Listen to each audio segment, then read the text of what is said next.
हर खबर पर होगी आपकी पकड़।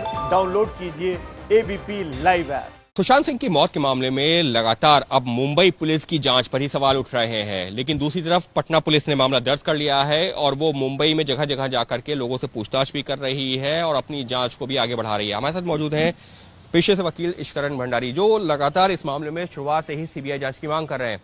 इश्करण, आप सीबीआई जांच की मांग कर रहे हैं, मुंबई पुलिस उधर जो है लोगों से पूछताछ कर रही है, फिल्म इंडस्ट्री से जुड़े, बॉलीवुड से जुड़े हुए लोगों की। पटना पुलिस ने एक और मामला दर्ज कर लिया है, तो ऐसे में सीबीआई जांच ही क्यों? देखिए, एक बात आप समझिए, जब मैं 1 जुलाई को मैंने केस देखना शुरू किया था, और आप जानते हैं और सार्वजनिक बात है, जनता जानती है, तो बहुत लूप होल्स मिल रहे थे कि मुंबई पुलिस ये चीज़ें क्यों नहीं कर रही है। उसके लिए मैंने मुंबई पुलिस को 3 चिट्ठियां लिखी हैं, जिसमें मैंने पहली चिट्ठी में कहा कि आपने लैपटॉप और फ़ोन सीज किया नहीं किया सुशांत सिंह राजपूत और जो उसके आसपास के लोग थे। दूसरी चीज़ कि फ्लैट सील हुआ नहीं हुआ। अभी सामने सार्वजनिक हो चुका है कि संदीप सिंह कह रहे हैं कि वो फ्लैट के अंदर गए हुए थे। तो अगर आपको एक क्राइम सीन मिला और आपने उसको सील नहीं किया, एक्सीडेंट के केस में भी लोग पुलिस करती है कि कोई आसपास ना पाए, आप रिपोर्टर हैं, आप जानते हैं इसको अच्छी तरह से, तो क्यों नहीं किया गया इस केस में। तीसरी बात जो मैंने की कि वो टावर डाटा लिया कि कौन हफ्ता पहले उसके घर के आसपास थे, कौन हफ्ते के बाद उसके घर के आसपास थे, किसकी पहली कॉल किसको गई, किसको मैसेज गया, क्या हुआ, वो पूरी चेन जो बनती है वो सब मुंबई पुलिस क्यों नहीं कर रही थी। अब उसके बाद ये जो डिमांड थी, तभी हमने कहना शुरू कर दिया था कि ये केस में जनता को कॉन्फिडेंस नहीं आ रहा है और जनता के कॉन्फिडेंस के लिए इस पे एक सीबीआई जांच होनी चाहिए, और तथ्यों पे भी, सिर्फ जनता का कॉन्फिडेंस नहीं, क्योंकि मुंबई पुलिस की स्टेटमेंट्स आ रही थी कि ये केस लग रहा है सुसाइड का है। तो उसके लिए जरूरी था कि हमें अब ये सीबीआई पे जांच हो, इंडिपेंडेंट एजेंसी हो, फॉरेंसिक्स हो, शायद ईडी भी जांच करे, क्योंकि अब 15 करोड़ का भी मामला सामने आया है। तो आप मुंबई में जानते हैं, शीना बोरा केस में जब मुंबई सरकार ने सीबीआई को ट्रांसफर किया था, उसमें कहा था कि बहुत सारी फाइनेंशियल ट्रांजैक्शंस इन्वॉल्व हैं। इसमें फाइनेंशियल ट्रांजैक्शंस आपको दिख ही रही हैं, पता नहीं बाहर के भी मनी ट्रांजैक्शंस हैं नहीं है, वो ईडी का केस बन जाएगा पूरा, इन्फोर्समेंट डायरेक्टरेट का।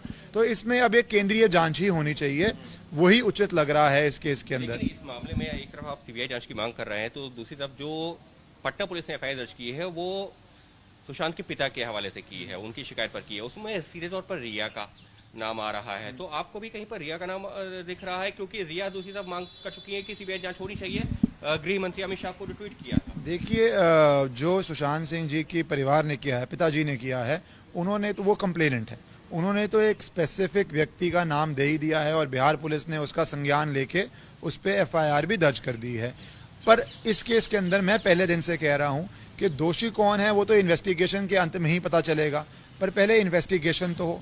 बिहार एफआईआर से अभी एक क्रिमिनल केस की एक इन्वेस्टिगेशन शुरू हो चुकी है, पर कानूनन इसमें अभी सुप्रीम कोर्ट में, जैसे आप जानते हैं, रिया जा चुकी हैं कि ये मुंबई पुलिस को दें, वो भी जा चुके हैं, प्लस सुप्रीम कोर्ट अब 2 पुलिस स्टेशन तो एक एफआईआर पे इन्वेस्टिगेशन नहीं कर सकते, ये कानून है।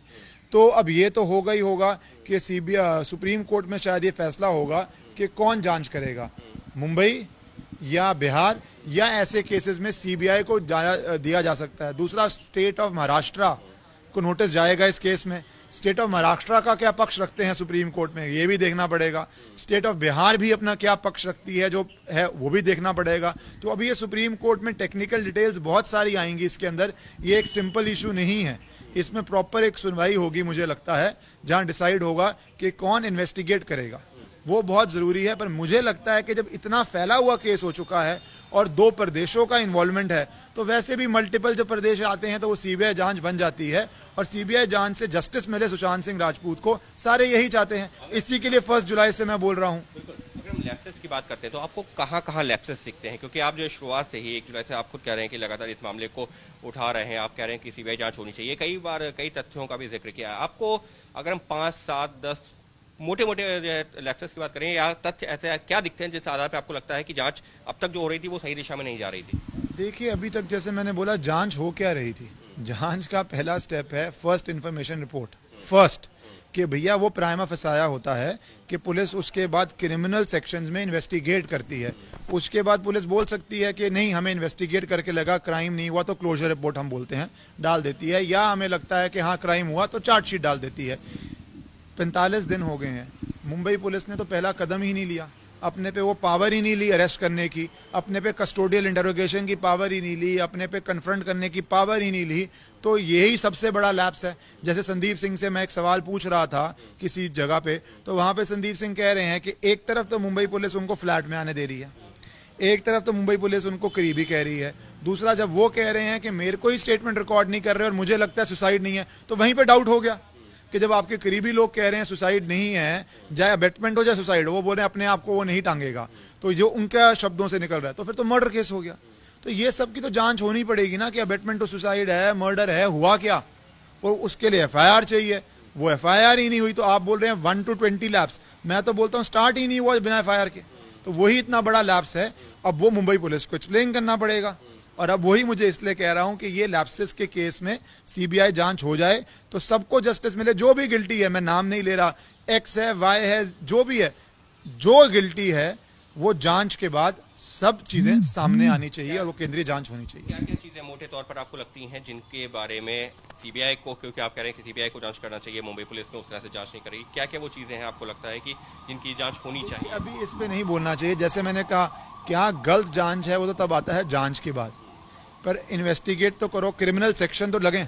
मुंबई पुलिस ने कौन सा क्रिमिनल सेक्शन लगाया आप भी जानते हैं, तो वो क्रिमिनल सेक्शंस लग के जांच हो। बिहार में कुछ क्रिमिनल सेक्शंस आए हैं तो वो जांच होगी, तो अपने आप प्रोफेशनल एजेंसी है, मुझे लगता है उचित जांच होगी। और मुंबई पुलिस भी इस पे खुश होगी कि जो है उनके जनता को ये लगेगा कि ठीक हुआ है, वही मुंबई पुलिस भी चाहती होगी। तो मुझे लगता है ये सीबीआई को ट्रांसफर कर देना चाहिए महाराष्ट्र सरकार को अपने आप ही। यानी साफ तौर पर वकील इश्करण भंडारी, जिनका साफ तौर पर यह कहना है कि 1 जुलाई से वो ये मांग कर रहे हैं कि केस की सीबीआई जांच होनी चाहिए। और रही बात मुंबई पुलिस की जांच की, तो इश्करण का भी यही कहना है कि मुंबई पुलिस जांच आखिर कर क्या रही थी, क्योंकि अब तक उसने जो है कोई एफआईआर तो दर्ज की नहीं है, और बिना एफआईआर के अगर वो पूछताछ कर भी रही है तो उसके कितने मायने हैं ये मुंबई पुलिस बेहतर जानती होगी। तो निश्चित तौर पर इश्करण की माने तो बिहार पुलिस ने मामला दर्ज किया है और बिहार पुलिस जो जांच कर रही है वो तरीका तो सही है, लेकिन क्योंकि मुंबई पुलिस अपनी जांच कर रही है, बिहार पुलिस अपनी जांच कर रही है, लिहाजा बेहतर तरीका यही होगा कि एक केंद्रीय जांच एजेंसी को जांच सौंप दी जाए और वो सीबीआई हो सकती है, और सीबीआई सभी तथ्यों को देखते हुए अपनी जांच को आगे बढ़ाए, जिससे कि दूध का दूध और पानी का पानी हो सके। कैमरा पर्सन अजय तिवारी के साथ Ankit Gupta, ABP news, Delhi. ABP news आपको रखे आगे।